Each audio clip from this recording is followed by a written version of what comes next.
서울고법 형사 7부가 낸 입장문 같이 보겠습니다. 헌법 84조에 따라 이재명 대통령 공직선거법 사건재판부가 기일 변경 및 추후 지정을 결정했다. kel 변호사님. 네. 헌법 84조를 얘기하면서 추후 지정, 그러니까 기일을 잡지 않았어요. 이거는 대통령 불소추 특권 84조에서 진행 중인 재판도 포함된다, 재판 중지된다라고 해석하는 걸로 보이는데, 궁금한 거는 그러면 앞으로 다른 재판들요, 이 지금 고법의 결정에 따르는 겁니까? 아니면 각 재판부가 각자 또 독립적으로 판단하는 겁니까? 원칙적으로는 독립적으로 판단을 하겠지만은 오늘 이제 서울고등법원 파기환송심 재판부에서 이유를 달아줬어요. 헌법 84조에 따라라는 어떤 인용을 했거든요. 네. 그렇다고 한다면 다른 재판부에서도 이제는 핑계거리가 하나 생긴 거죠. 충분히. 뭐 핑계거리라고 하기에는 좀 그렇습니다만은 본인들이 어떤 판단을 함에 있어서 참고를 할 만한 내용이 오늘 나온 것으로 볼 수가 있어서 저는 다른 재판부에서도 아마 같은 이유로 재판을 추정하지 않을까라는 생각이 드는데요. 예. 공선법 사건은 이재명 대통령이 단독 사건입니다. 그래서 이재명 대통령에 대한 사건 재판을 정지하면 돼요. 근데 이제 문제는 공범이 있는 위증교사 사건이라든지 아니면 다른 공범들이 있는 대장동 사건이라든지 예. 이런 재판에서 그냥 재판 자체를 정지할 것인지, 아니면 공범들에 대한 재판을 진행을 하고 이재명 대통령 부분에 대해서만 정지를 할 것인지, 이건 좀 재판부가 좀 명확하게 왜 어떠한 결정이 나더라도 어떤 그 이유를 조금 설명해 줘야 되지 않을까라는 생각이 좀 듭니다. 그 이유는 각 재판부가 하게 되겠죠? 각자 판단할 것으로 보입니다. 알겠습니다. 민주당은 오늘 서울고법의 결정 당연하다라는 반응입니다. 들어보시죠. 대통령의 기존 형사재판은 중단된다는 것이 헌법 정신이고 압도적인 헌법학계의 다수설입니다. 헌법은 안정적인 국정 운영을 위해서 대통령의 불소추 특권을 보장하고 있습니다. 형사소송법에도 공소의 수행, 즉 재판 진행이 소추에 포함된다라고 분명히 나와 있습니다. 헌법학계의 압도적인 다수설임을 다시 한번 강조합니다. 최 의원님, 민주당은 오늘 서울고법 결정 84조에 따른 당연한 결정이다, 그게 다수설이다라고 얘기를 하고 있습니다.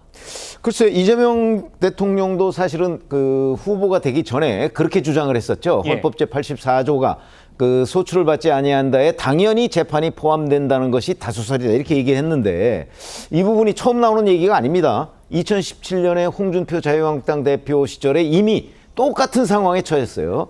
그때의 민주당, 이 헌법 제84조가 재판은 포함하지 않는다, 이렇게 주장을 했어요. 아마 그거 어디 찾아보시면 기록에 다 나올 거예요. 그렇기 때문에 2017년과 그러면 그 지금 2025년이 어떻게 달라졌는가? 달라진 거는 홍준표가 이재명으로 달라진 거 외에는 없습니다. 예.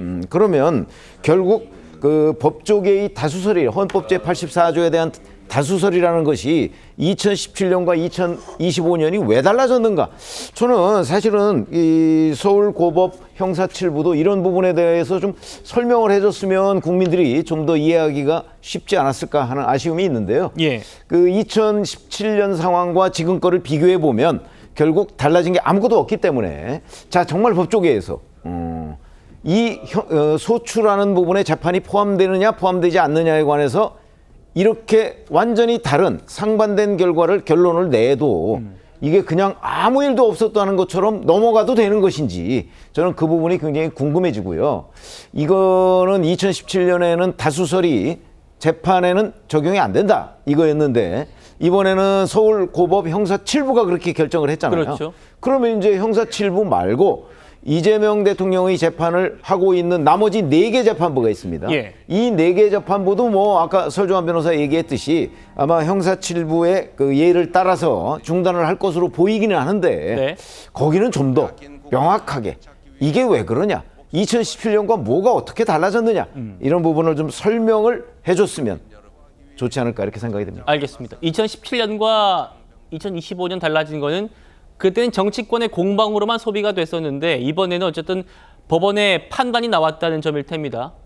오늘 국민의힘은 조금 전 열린 의총에서 이 법원의 결정을 강하게 성토했습니다. 들어보시죠. 대통령 임기 초반 권력이 무섭다는 이유로 판사가 스스로 사법부의 독립성을 포기한 셈입니다. 권력의 바람 앞에 미리 알아서 누워버린 서울고법 판사의 판단은 두고두고 사법부의 흑역사로 남을 것입니다. 이재명 대통령의 대장동, 백현동, 미래 신도시, 성남 FC 사건 재판의 공판기일이 6월 24일로 지정되어 있습니다. 복화 유형 사건은 준비기일 7월 1일, 불법 대북 송금 사건 재판은 준비기일이 7월 22일로 예정되어 있습니다. 이 사건 담당 판사들은 절대로 공직선거법 파기환송심 재판부와 같은 어리석은 결정을 내리지 않기를 바랍니다. 국민의힘은 침묵하지 않겠습니다. 사법부가 눈을 감는다면 우리가 국민을 대신해 부당함을 고발하겠습니다. 입법적, 정치적 대응에 나서겠습니다. 아울러 법원에도 촉구합니다. 더 이상 권력의 눈치를 보지 말고 정의의 눈을 바로 뜨십시오. 그렇지 않으면 이 나라는 헌법 위에 권력이 군림하고 법치 대신 눈치가 지배하는 위헌공화국이 될 것입니다. 야당 강하게 반발하고 있는데요. 김 대변인 어떻게 보셨습니까? 야당은 야당의 입장과 다르면 이렇게 사법부에 대해서 공격해도 되는 것입니까? 사법부에 대해서 이 권력의 눈치를 보고 있다라고 얘기하는데 엊그저께까지만 해도 이 사법부가 삼권의 중심이고 그 삼권을 지켜줘야 된다라고 얘기했던 사람들이 야당 아니었습니까? 야당에서 지금 사법부에 대해서 사법부의 자체적인 판단에 대해서 공격하는 것은 다른 의견을 가질 수 있습니다만 이런 식으로 공격하고 압박하고 하는 것은 바람직하지 않다라고 보고 오늘 그 개별 재판부가 일단 그 대법원에서 전체적으로 나온 그 판단은 아닙니다만 어쨌든 이 서울고법에서 대법원이 지난번에 이렇게 얘기했어요.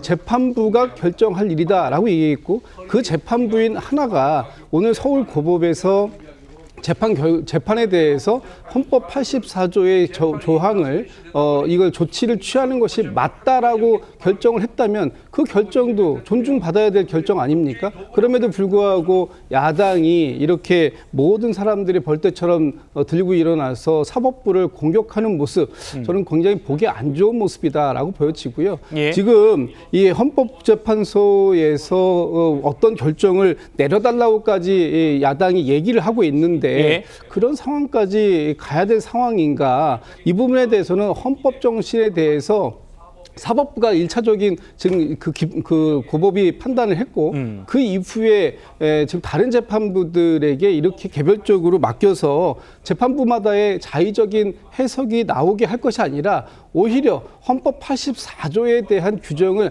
명확하게 형사소송법을 개정해서 거기에서 그 판단하자. 그것이 지금 예. 이번에 민주당이 내려온 형사소송법 개정안이지 않습니까? 그렇다면 그 부분에 대해서 판단하고 논의하면 될 일이지 이렇게 재판부를 공격할 일은 아니다. 저는 그렇게 보고 있습니다. 알겠습니다.